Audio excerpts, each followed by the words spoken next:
To this next video in the course Elements of Mission in Evangelism. In this one, we're going to consider the encounter between mission and culture. Here's a simple overview of what we're going to think about in this video. What is culture? A couple of definitions about it, and then two things that we might realize when we ponder and consider this question of culture and mission. And we're going to look at a couple of examples from history, and then think about prompts for our own questioning and discussion when we come together.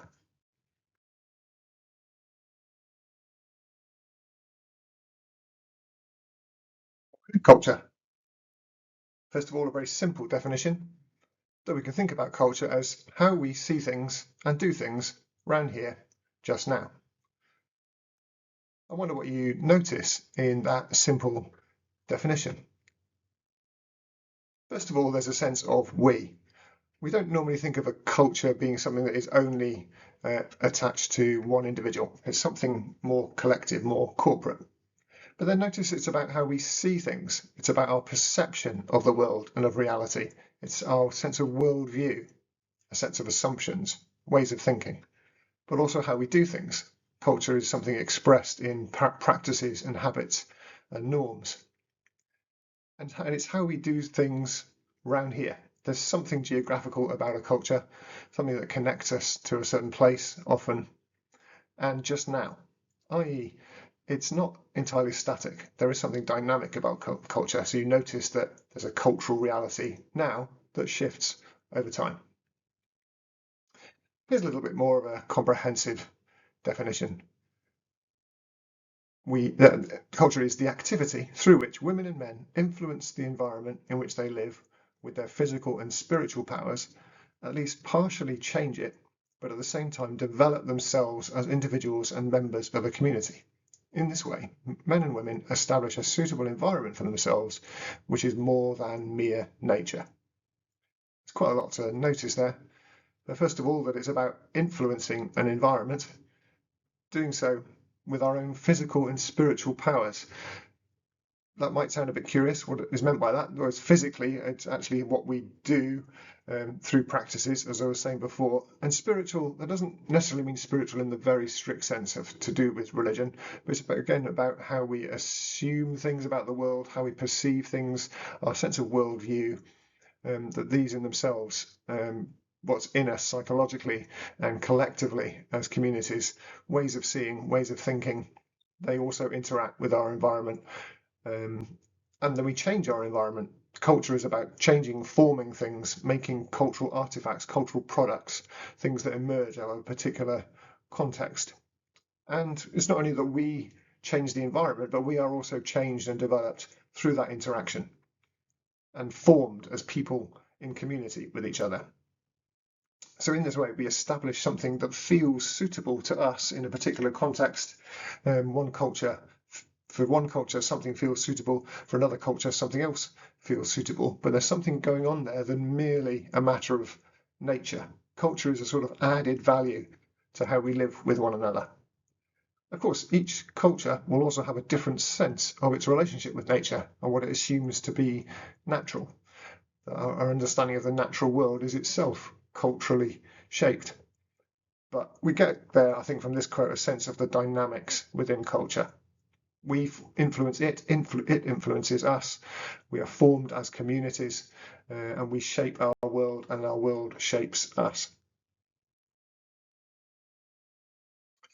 So two things to note when we think about culture and mission, two realizations, if you like. So first of all, that culture affects mission. Because when anyone presents and demonstrates the gospel in a particular cultural context, their own culture affects how they see and show the gospel. There's that sense of worldview and perception coming into play. We take for granted so often that we have cultural norms already living in us, and they affect how we see the gospel, and therefore they affect how we think of and act out mission. Our own culture informs our own sense of the gospel and therefore our own sense of mission. A little bit more about that in a moment. The second realization is kind of the other way around.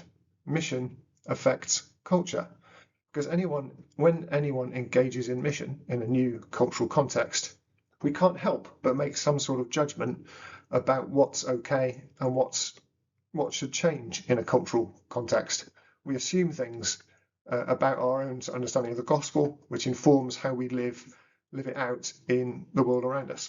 So mission affects culture. More about that in a moment as well. But firstly, so culture affects mission. A couple of examples from the 19th century missionary era, when many missionaries were going around to different parts of the world, telling the story of Christian faith in order to prompt people to become Christian.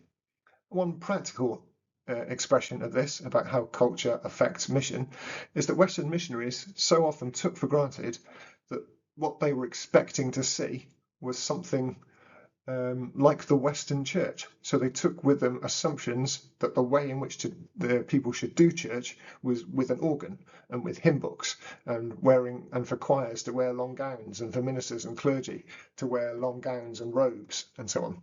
So there were sort of assumptions built into their understanding of the gospel, which were themselves culturally shaped. Culture affected their sense of mission in practical ways. But culture affected their sense of mission in theological ways as well. So the Western missionaries took for granted that the gospel is principally about personal salvation, telling people about their own need individually to be saved. But that wasn't itself a culturally shaped assumption, as though the gospel can simply be understood universally, as it has as being about something for the individual. But of course, that comes out of a very Western, individualized sense of culture and value and worth. So their understanding of the gospel was shaped by their own culture. So now we turn to the second realization, that mission affects culture. In other words, when we engage in mission in a cultural context, we have some impact on that culture, because we can't help but make decisions about the validity of what's there in the culture, things that should stay the same and things that should change. An example comes from much longer ago in history, a letter from Pope Gregory the Great to Augustine, the first Roman Catholic missionary to England. This isn't the same Augustine as the theologian from a little bit earlier. The letter was sent in the year 601, 4 years after Augustine had landed in Kent, and it offers advice in the light of the success of Augustine's mission, because following the conversion of King Ethelbert, Augustine had baptized 10,000 Saxons, so that they had to decide what to do about all these new converts and what to do about the cultural context. So the Pope wrote this letter. The heathen temples of these people need not be destroyed, only the idols which are to be found in them. If the temples are well built, it is a good idea to detach them from the service of the devil and to adapt them for the worship of the true God. And since the people are accustomed, when they assemble for sacrifice, to kill many oxen in sacrifice to the devils, it seems reasonable to appoint a festival for the people by way of exchange. The people must learn to slay their cattle not in honour of the devil, but in honour of God, and for their own food.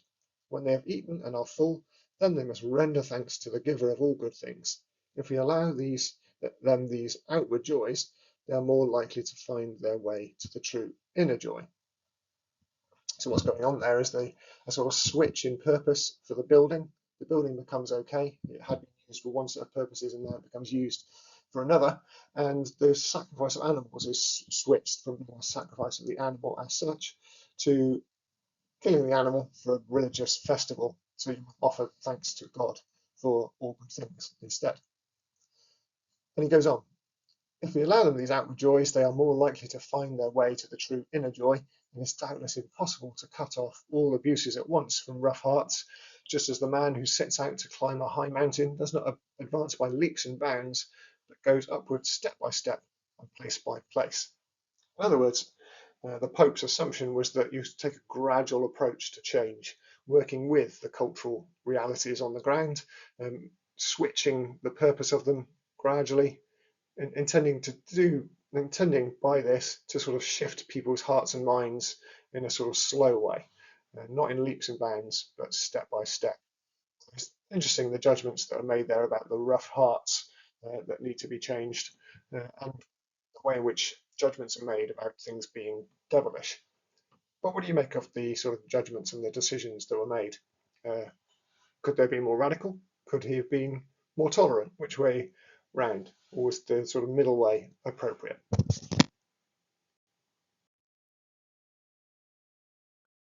So these questions prompt our own questions. How do we think our own cultural background might affect how we see the gospel and Christian faith? We'll think about that a little bit more when we meet. In other words, are there aspects of faith that we're more likely to focus on because of our cultural context? And are there others that we're less likely to notice? How do we think our understanding of the gospel affects our view of culture? Are there some things we're more likely to be critical of and some things that we are quicker to affirm and to bless? It's good to think about these things when we come together.